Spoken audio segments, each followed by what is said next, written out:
उनको कनिष्क बम धमाके में मारे गए लोगों को श्रद्धांजलि देगा भारत।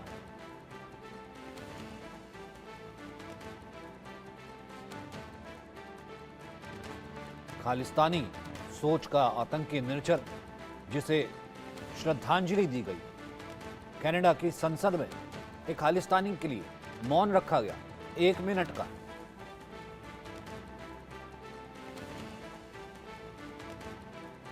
जाहिर सी बात है, जस्टिन ट्रूडो लगातार सवाल पूछे जाते रहे हैं और लगातार एक बार फिर से अपने पांव पर कुल्हाड़ी मारने का काम कहीं ना कहीं किया है। 1 मिनट का मौन, वो भी निर्जर की हत्या पर। कनाडा सरकार के विवादित तेवर हैं और भारत यहां पर यह कह रहा है कि वो कूटनीतिक इसका जवाब देगा।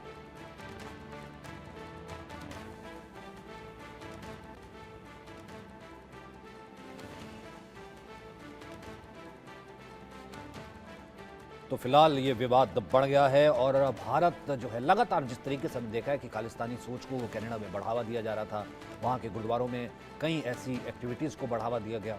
भारत ने जब ऑब्जेक्शन किया तो उस ऑब्जेक्शन को रूल किया गया। तो कहीं ना कहीं भारत ने भी लगातार अपने तरीके से इसका जवाब दिया है।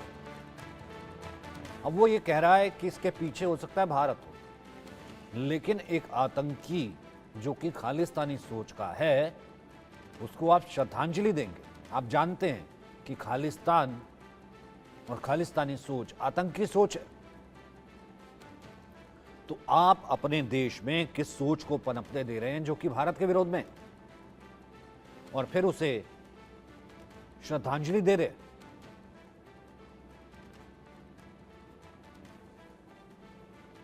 अजय जांड्याल हमारे साथ मौजूद हैं। अजय, पहले तो आप उस सोच को पनपने दे रहे हैं जो भारत विरोध है, फिर उससे श्रद्धांजलि दे रहे हैं, यानी कि फिर उसे आप डेकोरेट कर रहे हैं, और भारत ने साफ कर दिया है कि डिप्लोमेटिकली इसका जवाब मिलेगा।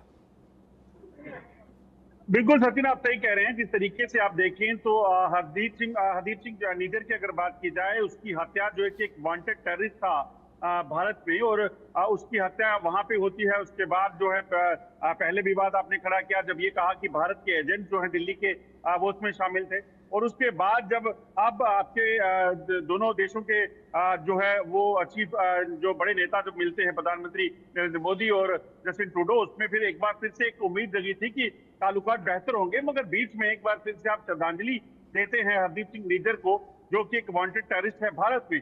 आप बेशक आपके देश में वो एक वहां का नागरिक हो सकता है, मगर जो सच्चाई है वो दूसरा देश आपको बता चुका है। भारत ने पहले इस चीज को लेकर आपको जिक्र किया है, और उस बीच अगर उसको इस तरह से श्रद्धांजलि दी जाती है तो अपने आप में बेहद दुखद है। और ये लगता है कि भारत की तरफ से जब ये कहा गया था कि जो कनाडा है वो कहीं ना कहीं उस सेंटीमेंट को, उस एलिमेंट को जो है वो सपोर्ट करता है जो भारत के विरोध में है, जिसका भारत विरोध करता है, तो वो साफ हो गया है कि वो एक बार फिर से दोहराया गया है।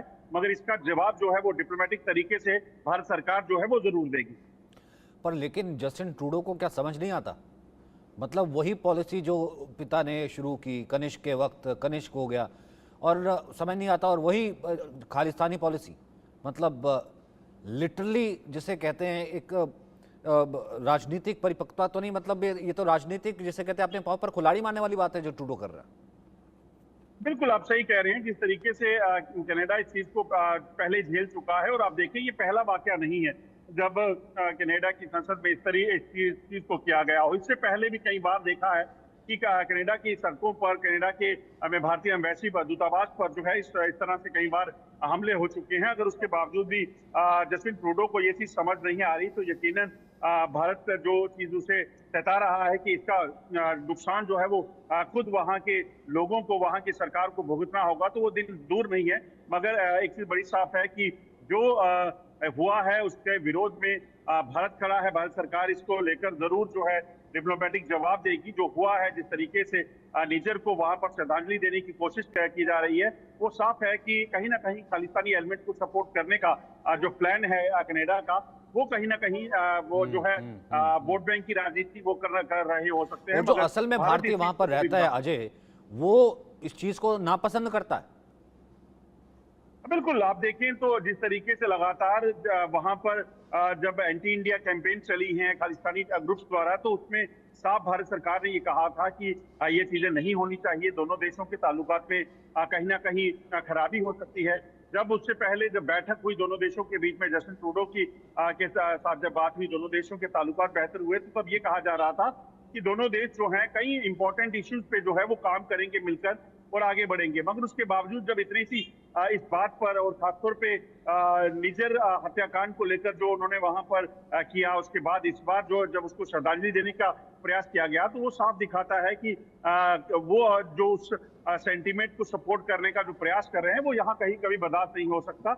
और भारतीय जो वहां रहते हैं वो भी इसका विरोध करते हैं, और भारत सरकार तो करती ही है। और फिलहाल आपको क्या लगता है कि जिस तरीके से दोबारा आए हैं हमारे विदेश मंत्री, और इस चीज़ को लेकर के जिसे कहते हैं कि इज़ वेरी ओपन, और शायद मुझे नहीं लगता कि बहुत देर तक जो है वो चुप्पी, जिस तरीके से हमने देखा कि पिछली बार राजदूत को हटाना हो या फिर डिप्लोमेसी के जरिए जवाब देना हो, वहाँ पर स्टाफ को कम करना हो, बंद करना हो, तमाम स्टेप्स हमने देखा था कि तुरंत हुए थे। बिल्कुल, आज ये चीजें जो आप सही कह रहे हैं, मगर इस बार जो हुआ है उसके बाद एक बार फिर से भारत की तरफ से जरूर जो है जल्द जवाब दिया जाएगा। और कहीं ना कहीं जो एक प्रयास तब किए गए थे कि भारत को ब्लेम करके कि वहाँ दिल्ली के एजेंट उसमें शामिल थे निजर की हत्या में, वो साफ चीजें हैं कि वो बर्दाश्त जो है वो नहीं की जा सकती। क्योंकि आप एक देश पर, एक देश की सरकार पर जो है वो बेबुनियाद तरीके से जो है किसी वजह से बेबुनियाद इल्जाम लगा रहे हैं, और वो कभी बर्दाश्त नहीं होंगे, ये साफ कर दिया गया था। मगर इस बार जब एक बार फिर से उस चीज को दोहराया गया है, क्योंकि ये सिर्फ बात जो है निजर को श्रद्धांजलि देने की नहीं है। आप ये है कि आप एक देश जो आपको बता रहा है कि वहाँ आतंकी गतिविधियां में शामिल था निजर, और वो मोस्ट वांटेड था, उस आतंकी को लेकर जो है आप इस तरह से श्रद्धांजलि देते हैं, तो वो साफ दिखाता है कि आपकी मानसिकता कहाँ है। ठीक है और अजय, अगली खबर पर भी मैं जो है आपका इस रिएक्शन लूंगा। वो खबर ये है कि विमानों, ड्रोन, क्रूज मिसाइलों को, यहाँ तक कि